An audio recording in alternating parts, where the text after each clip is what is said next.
Morning, guys. When are we happiest? Let's think about that question. And if we think about it, for most of us, the answer will be when we love what we do. So today, Conor McGregor reminds us to love what we do. This is the most important thing. This is what gives us the drive, the energy to be our true great selves. And he shares with us his life story. He loves fighting.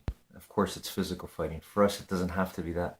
But he loves it so much that he thinks about it wherever he goes. He carries it with him. To him, he doesn't think that that's unhealthy. He thinks that just living a regular, normal routine like everyone else, going to work 9 to 5, that's unhealthy for him. He wants to pursue his passion, the thing he loves, and he believes that that is healthy for him, and it's made him feel great. So how can we apply this today in our life? What do you love to do? Have a great morning, everyone.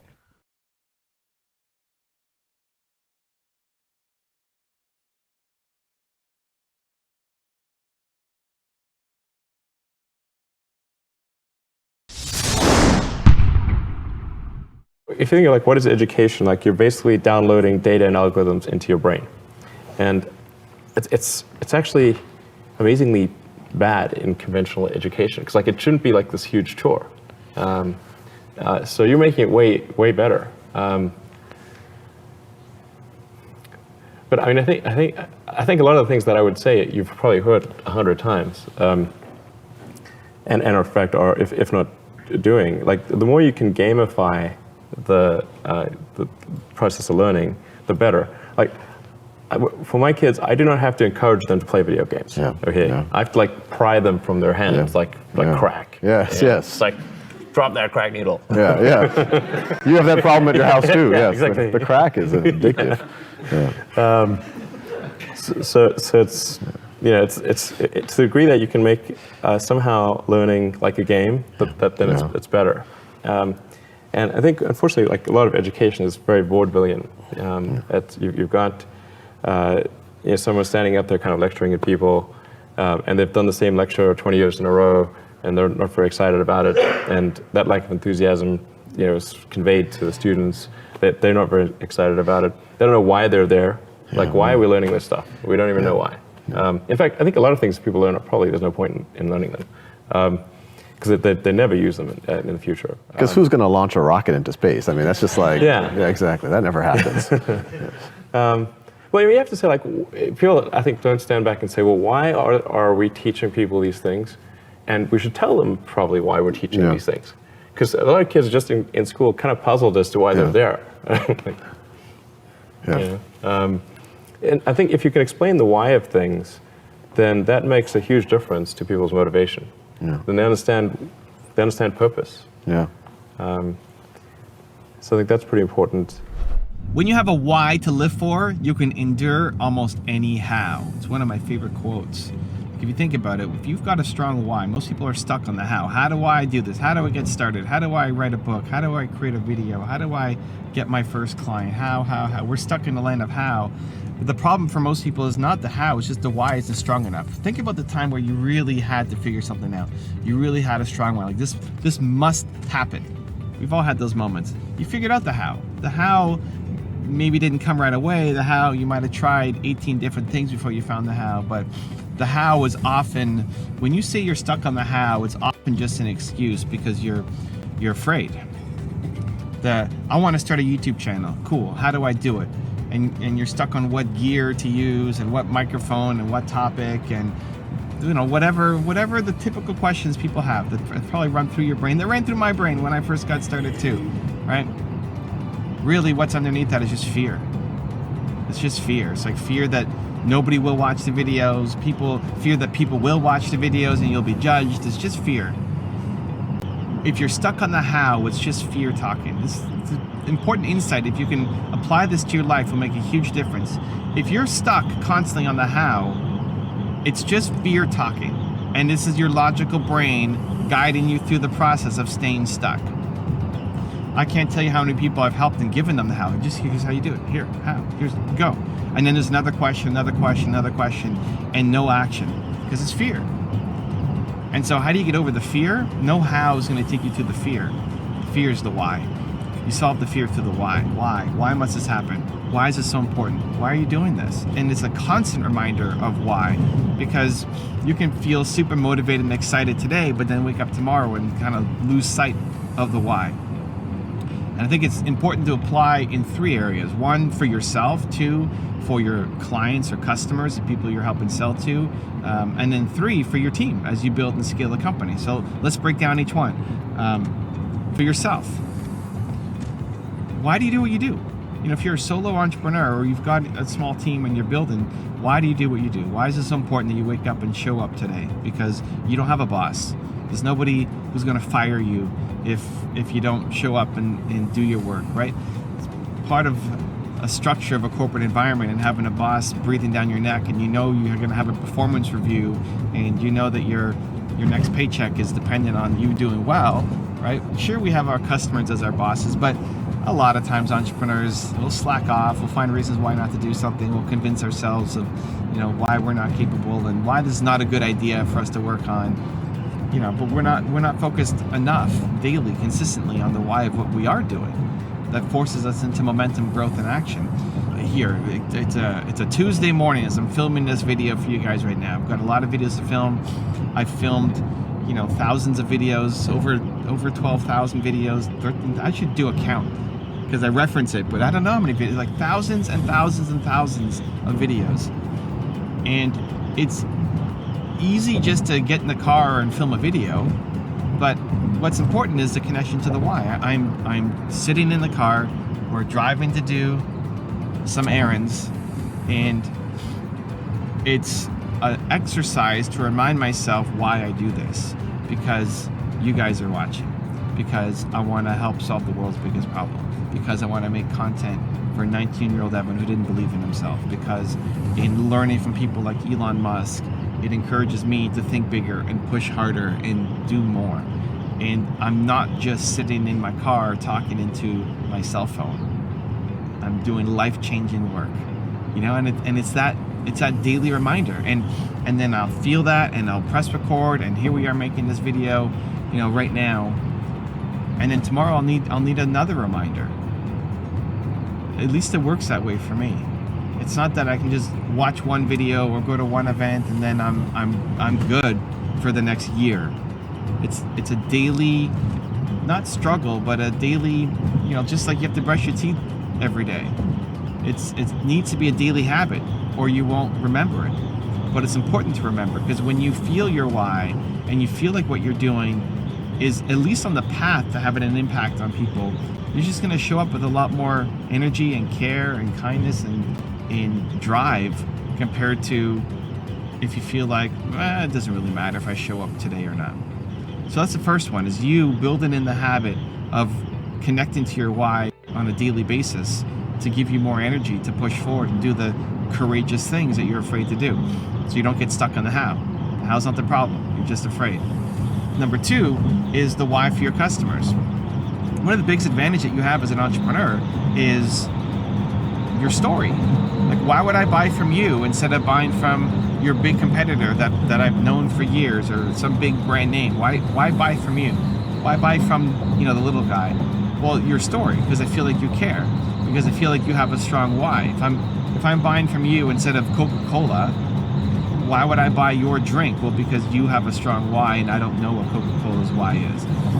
People aren't connected to the brands that they buy from for their why. This is how you win. And so you sharing your story and why you do what you do becomes really important. One of the best pieces of feedback that I get is on my website. And on the website, if you go to evancarmichael.com, if you want to check it out, I share my story and I share why I do what I do. So it's not just another guy making some content on YouTube and, you know, on various platforms, but you can hopefully connect with the reason why I do what I do. And people read that and then they want to dive deeper into my world. And the same thing can happen with you. You don't just sell a product or service. Don't just try to make yourself look like some giant corporation and be professional. Like, yes, you want to be professional, but your story is the thing that carries the day the most. Your story, sharing it, why you do what you do, really, really, really, really matters. Because if customers can connect to your story, they're much more likely to know you, like you, trust you, want to buy from you, want to do business with you. because they feel something in your story that hits them on an emotional level that we'll then use to justify why we're doing it, right? Again, it's our emotions and our heart leading the way, and it's our brain convincing ourselves why we have to do it. Customers, if they like your story and it made them feel something emotional, will find a way to justify working with you. They'll convince their brain that it's a smart idea, but it's really an emotional decision. So the first why is for ourselves, the second why is for our customers, and the third why, as you scale and grow, is for the team.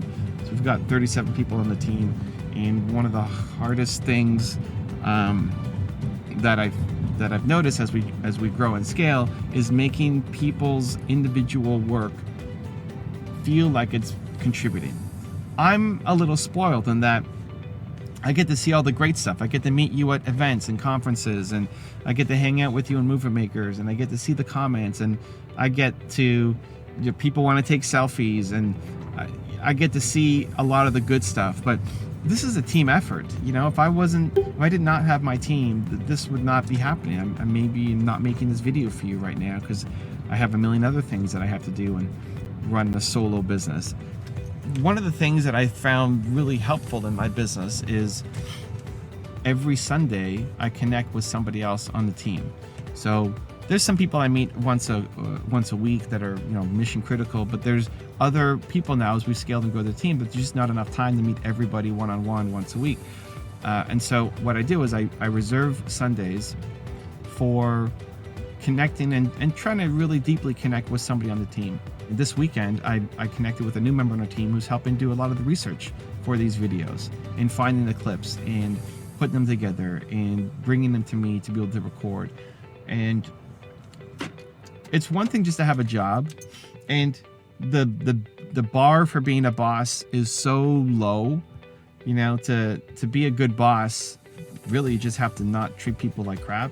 Honestly, like most people have bad boss experiences. So just care about people and you're already creating the best experience probably in their work history.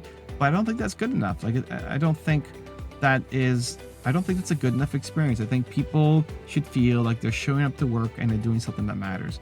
And so it becomes your job to connect the work that they're doing to something that matters. So back to my meeting on the weekend, this person who's been doing a lot of great research for us, it's easy just to look at what she's been doing and congratulate her and finding great clips and just telling her what a good job she's done, and that's worthwhile for sure.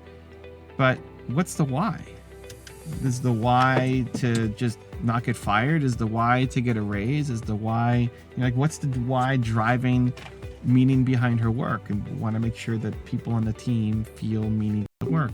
And so my job as a leader is to connect the work that she's doing to the end result, so that if we see people leaving great comments on the video, we see people making life-changing decisions, we see people growing their business, that's you. Like, you did that. You helped do that. And we often as entrepreneurs forget that. So if you've built and scaled a team, even if it's just one person on your team, somebody doing, usually who's the first person we hire? Somebody to do admin work, typically, right? They're very behind the scenes. And so I think it becomes your job to then show the person who's working behind the scenes how the work that they're doing is leading to a major impact. If you're up front and you're getting all the accolades and you're doing the speeches and you're getting the books and you're making the videos and you're doing the selfies and people are telling you how amazing you are, cool. It's great. I mean, it feels amazing. And then think about how can you bring that back to your team as well and let them know that they're a part of this, that they created something meaningful. Because I think when they can attach meaning to their work, they're going to be a lot happier. They're going to give you a better result. They're going to have more connection to the work that they're doing, and they feel like they're living out their purpose as well. Not everybody wants to start a business, but everybody wants to feel like they're doing something meaningful. And oftentimes people they just haven't made the connection because you as a leader, me as a leader, we haven't done a good enough job in showing them the impact that their work is having. So the why becomes everything. When you have a strong enough why, you can overcome and endure any how. If you're stuck in the how, it's because you're afraid. How do you get the courage to push through? Figure out a strong enough why. And if you consistently tap into your own why, if you consistently show your customers why you're doing what you're doing, and if you consistently show your team the why of the impact that they're having, I think that's a recipe for success.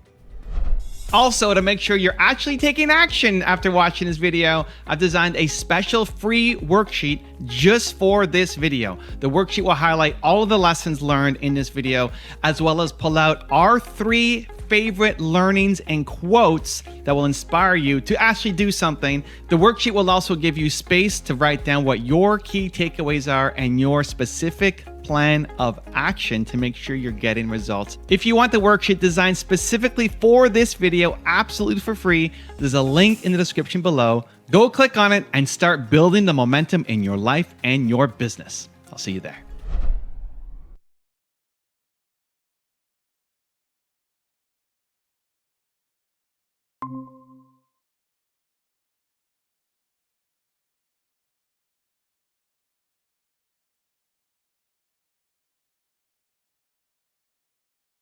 Good afternoon, guys. How's it going so far? Have you done one thing that you love doing today? If you haven't, if your day is still not one where you found something you love to do, think about what it is that you really don't love doing.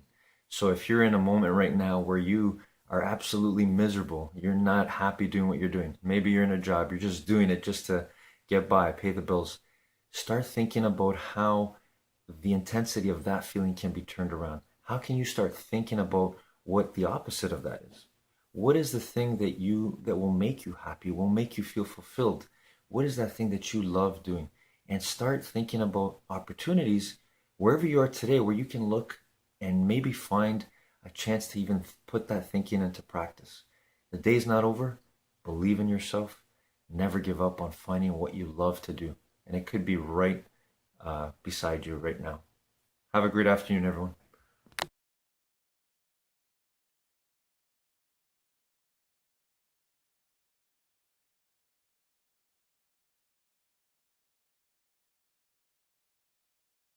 In this video, I'm going to show you the specific way that you can use the 5-second rule to stop doubting yourself and worrying so much. Now, a lot of people will tell you, oh, just think positive, or try not to worry. It sounds simple, but it's not easy. And the reason why it's not easy is because it doesn't work. And actually, research shows that when you try to ignore your worries, it can actually make them worse. Look, I understand this topic more than most people because I struggled for decades, not only with worrying and self-doubt, I actually suffered from anxiety and panic attacks for almost 25 years. And in fact, I took Zoloft for 2 decades to control my anxiety. Using the 5-second rule, I've not only been able to stop worrying and doubting myself, I've cured myself of anxiety, and I've been off meds for more than 4 years. I'm panic attack free, and I almost never, ever worrying about anything. And you can teach yourself to do the exact same thing using the rule. First, here's what I want you to know.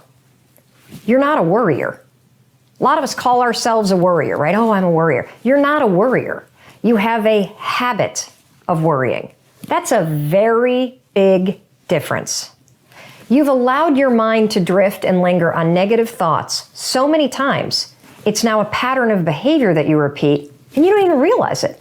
And that's actually good news, because that means that you and I can use the science of habits to break the habit of worrying and the habit of doubting yourself. In the language of habit research, the 5-second rule is what psychologists call a starting ritual. It's a tool that you can use that will interrupt the negative thought patterns that are encoded in your brain as habits and trigger positive new thought and behavior patterns. The 5-second rule is shockingly effective because it works with all the latest research about habits. What I've learned using the 5-second rule is that I do, in fact, have control over what I think. And when you use the 5-second rule, you'll discover that you do too. Here's how you're going to use the rule.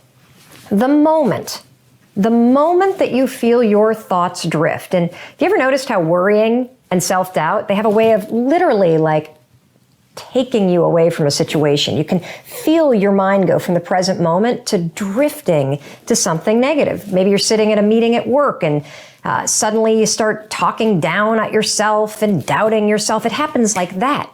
But the moment that you catch yourself do it, that's a moment of tremendous power. You have a decision to make. You can either sit there and listen to the worry and listen to the self-doubt and let it hijack you, or you can make a decision to assert control. That's when you use the rule. You're going to use the countdown trick, 5, 4, 3, 2, 1. It's essential. Counting backwards interrupts the negative thought pattern. It's also going to awaken your prefrontal cortex, which is the part of the brain that you need to override a bad habit and replace your bad habit with a positive new one. So every time you feel your thoughts drift to something negative, or you find yourself worrying about things you can't control, 5, 4, 3, 2, 1, it'll switch the gears in your brain, it'll interrupt the negative thought pattern, it'll activate your prefrontal cortex, and you've just created a starting ritual that will prime your mind to accept a more positive thought. That is how you use the rule to change. Want to be happy? Build a life, not just a business. Hey, it's Evan Carmichael, and this channel was created to help you overcome the #1 challenge that is holding you back, a lack of belief in yourself. You watch these videos because you know there's something more inside you too. You've got Michael Jordan level genius at something. So today, let's live your best belief life and learn how you can conquer your inner self-doubt. Enjoy. Rule number 2, focus on taking action. So we got a cool question on Twitter from Langley in Nigeria, and it has to do with something that we've been hearing from a lot of you about, and that is imposter syndrome. Particularly for those of you that are running a small business, or those of you that have a side hustle that you're trying to turn into your full-time thing. Imposter syndrome is very real. Let's deal with it right now. Langley writes from Nigeria, I'm passionate about film and cinema, Mel. I tweet and I blog about it. People are inspired by what I write. But when I'm offered certain opportunities, I clench up and suddenly feel like an imposter who will mess up and be found. I'm 36, I'm single, in a paycheck to paycheck situation, and feel like I have wasted many years due to overthinking, self-doubt, and never feeling good enough or ready. How can I overcome this? Well, you can't. You can't overcome the feelings that are rising up, Langley, but you can take action despite them. That's a very important distinction that I want each and every one of you to understand. The things that you're feeling, clenching up, feeling like you're not good enough, feeling like you're not ready, doubting yourself, kind of spending too much time thinking about how much time you've wasted, all that's normal that we all do. You cannot overcome those thoughts because they keep rising up and they've become a habit and it's sort of a pattern. So I don't want you to focus on the thoughts. I want you to focus on taking action, even though you doubt yourself. You are going to feel like an imposter until you push through that clenched up moment over and over and over again. And then suddenly, through action, Langley, you're going to see that you're not an imposter at all. You're actually the kind of person that pushes through and does what he or she says they are going to do. See, imposter syndrome grows and sticks around when you listen to it and when you keep thinking and when you freeze. The moment you take action, even though you feel like an imposter, you actually explode the syndrome. You kill it. You break it apart because you're not acting like an imposter.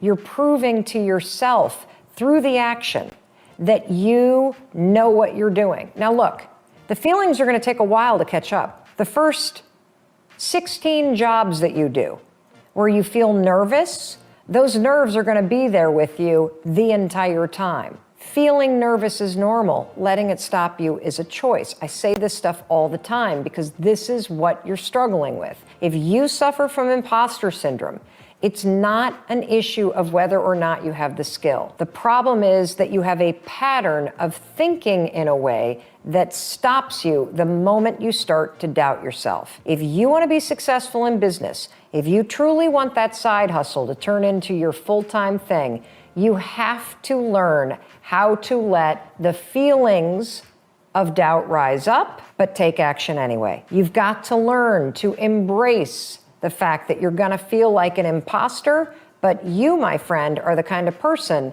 that moves forward anyway. You're passionate about film and cinema. Awesome. Keep tweeting, keep blogging. When people write to you, when they hire you and you get that clenched up feeling, that's a great sign. It means you're about to do something really cool. That's when you're going to just recognize the feeling, 5, 4, 3, 2, 1, take action like the rock star film and cinema guy that you are. I hope that that helps. But the only thing that's going to help you with imposter syndrome is for you to not listen to it and take action anyway. Rule number 3, improve your mindset. Now what I want to do is I want to talk to you about the 3 strategies that will keep you, the secrets to building an optimistic mindset. You ready? Excellent. Here we go. Number 1, the secret to an optimistic mindset. You got to be maniacal about your intake. Negativity in here means negativity in your body gets stored here and negativity comes out here. It becomes this loop of negativity. And so in order to build a positive mindset, I want you to be maniacal about positive input. That means really watch your news intake. Do not be watching it every day. Get the facts, get what you need to know from a trusted, measured, calm, factual source, and then turn that off, okay? That's number 1. Number 2, edit your social media. Anything on your social media feeds should be helping you be more resilient, more optimistic, more positive. Anything that you're following that triggers you, that is negative, that rubs you the wrong way. You know, one of the things that I've noticed, I have some favorite celebrities that I have followed for a while because I think they're funny, or I love just kind of their sense of humor. But there are so many people that I have muted right now because I think that what they're doing online is so freaking out of whack.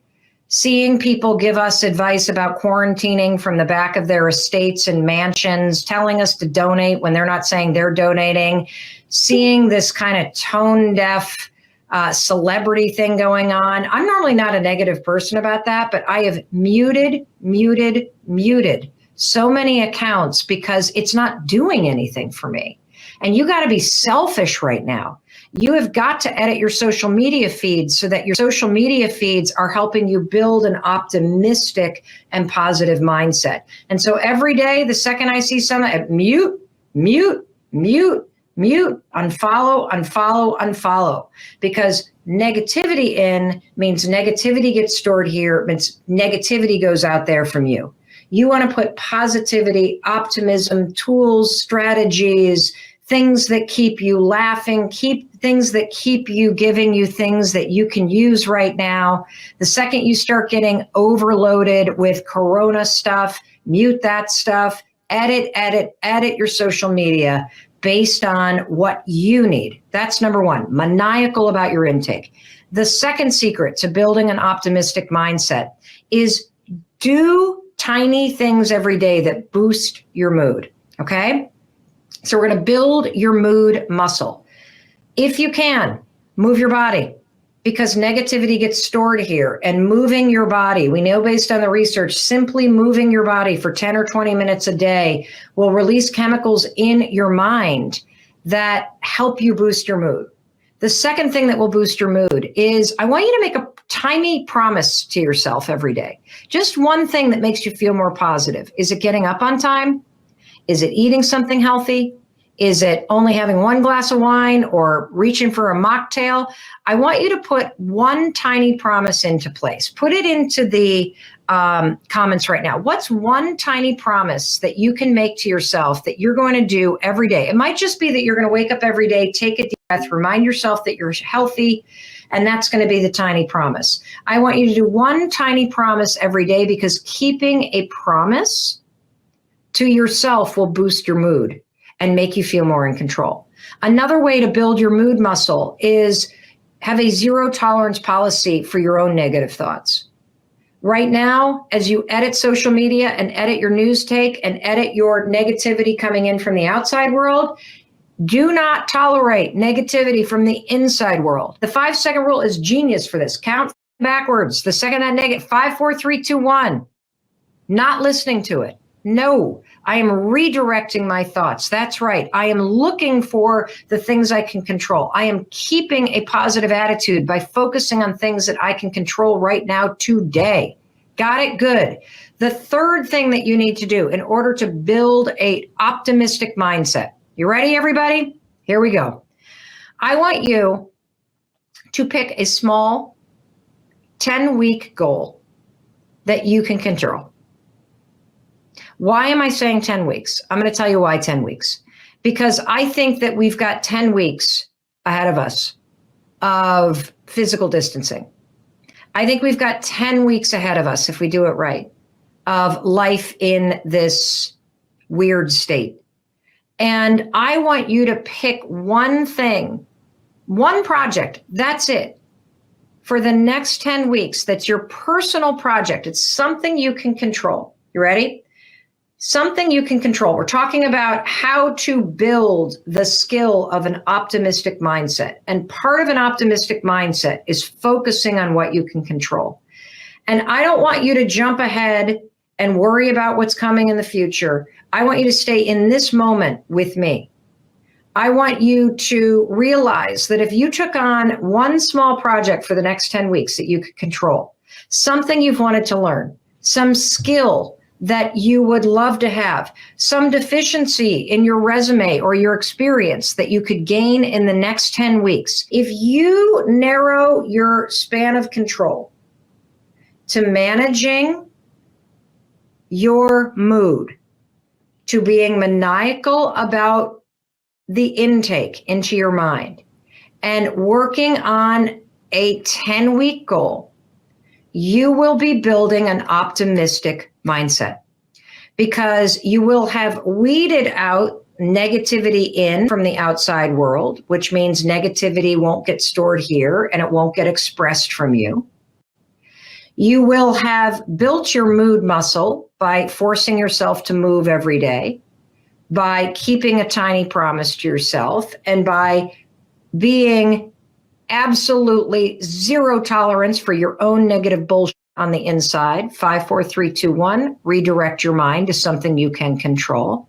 And having a 10-week personal project where you pick something and you use YouTube University and you use this moment of time where you don't have anywhere to go and you don't have social distractions.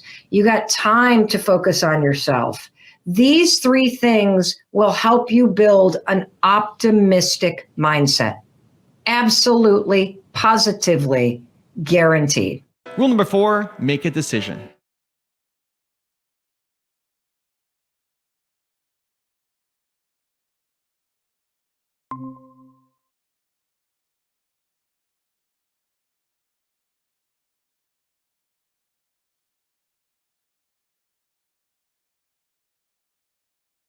Good evening, guys. How did it go today? Was there a time where you were so in love with what you were doing that you totally lost track of time? Well, hopefully there was. But if there wasn't, I want you to continue to visualize and think about what it is you love doing, and try to think about opportunities in the future where you can apply this. Now, I want to share with you my personal life story, just briefly. For me, when I'm involved in reading, writing, thinking about anything related to positive thought energy, things that lift me up, that remind me of what it means to be human and our unlimited potential, that's when I feel most alive. And when I do that, I lose track of time. And that's how I know that's my purpose, that's my drive, that's my energy. And I just want to remind you, never give up on finding what it is you love and pursuing it. Have a great evening, everyone.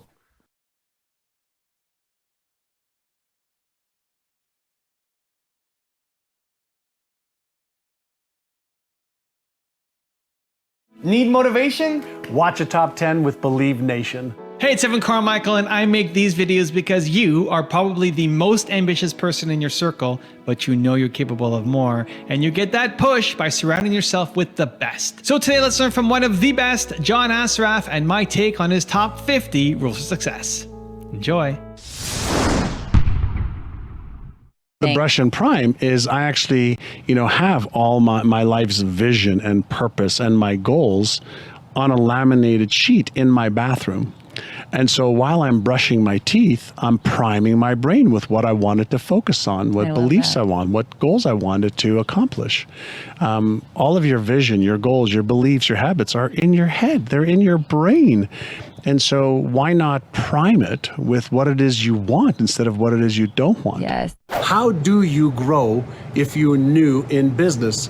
And the answer is, the more methodically you can start your business from thinking about your marketing and sales first, meaning how are you going to brand your product or service so it stands out from the competition?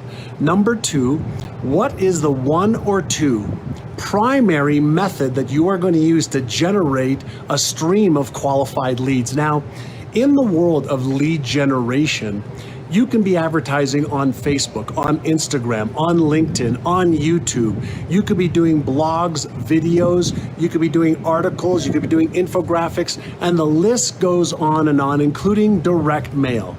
So the question is, which one should you be doing? And the answer is, it depends. Now, pay close attention. Depending on your skill and depending on your ability to invest money, whenever you're doing any type of marketing, what you're really doing is you are looking to buy information to see which channel works best for your type of product or business. Now, some products or services don't warrant advertising because the cost of advertising is way too high. So you may have to go to a direct selling model.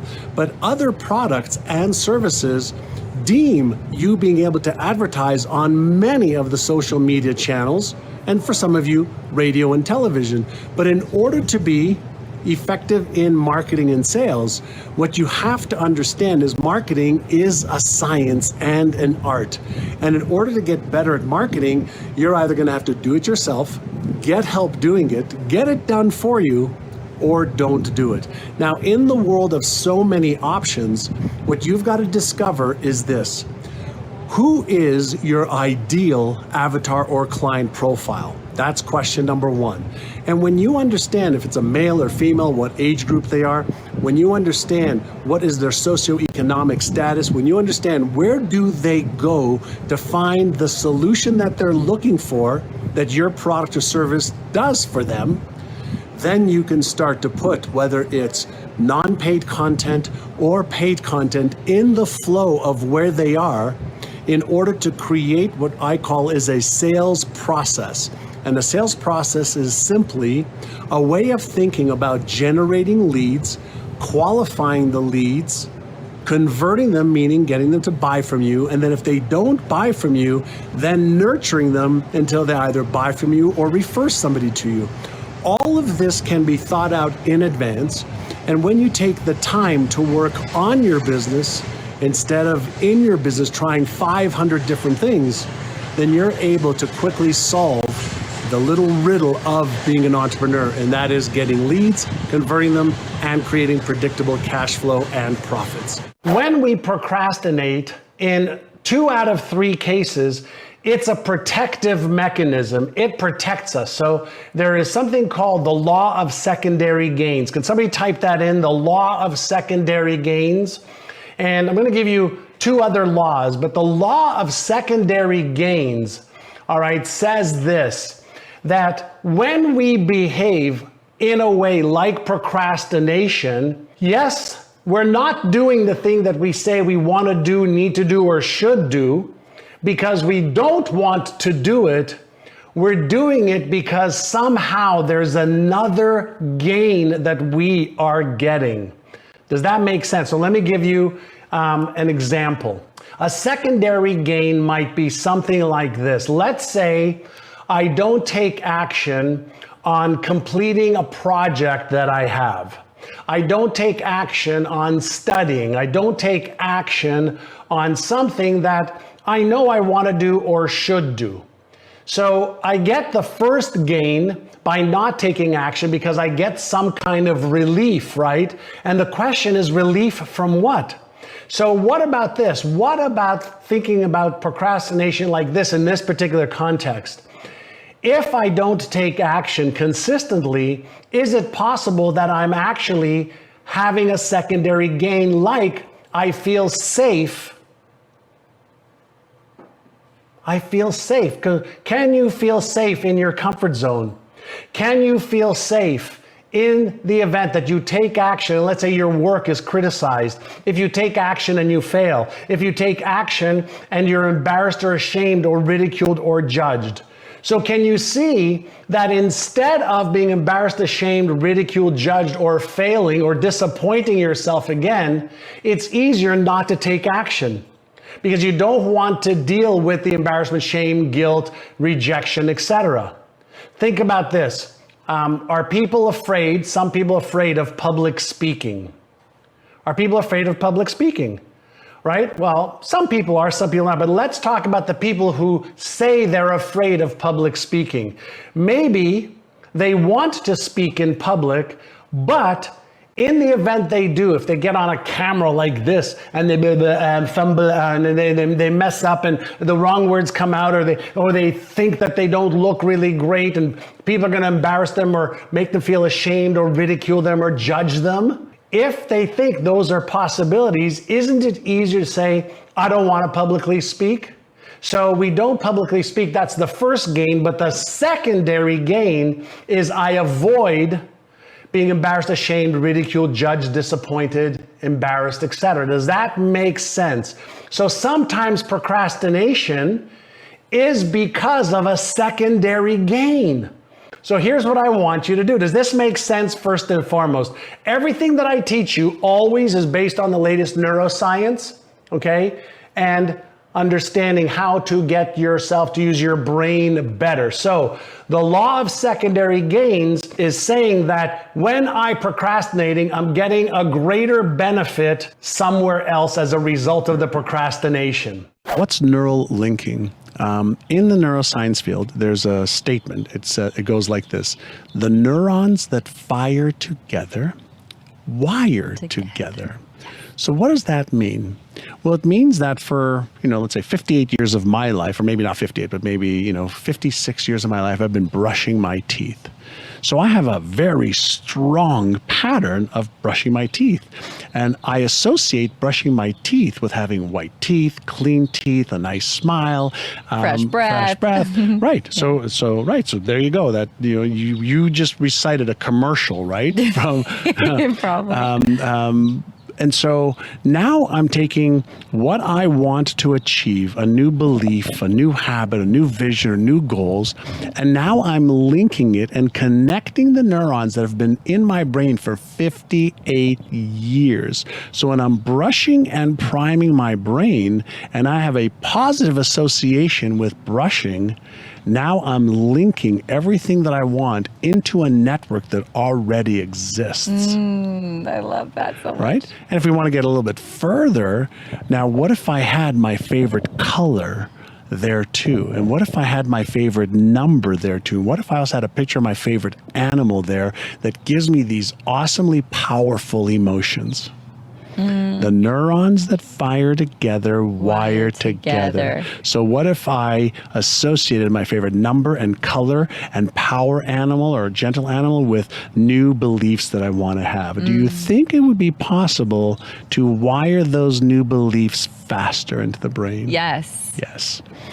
That's what Inner Size is all about, is so learning these little smart mental and emotional techniques to create confidence, certainty, empowerment, focus, awareness that leads to the behavior that gives you the results you want.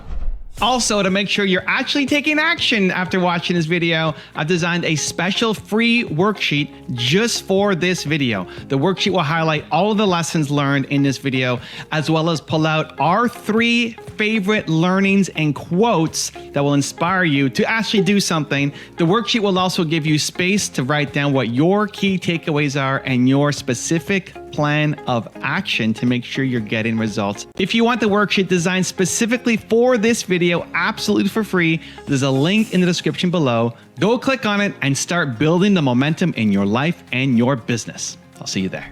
Have you considered that you can afford to create an irresistible offer to get people in to buy your first product or service? Now, whenever we are dealing with creating irresistible offers, let's say you're selling a pen, okay? You're selling a pen, okay? Well, you can sell the pen, let's say for $1, right? But what if you sold the pen, and in addition to the pen, when you buy it right now, you also get 3 videos on how to be a better writer. 3 videos on how to take ideas from your head and craft them in such a way that people will be drawn to what you write.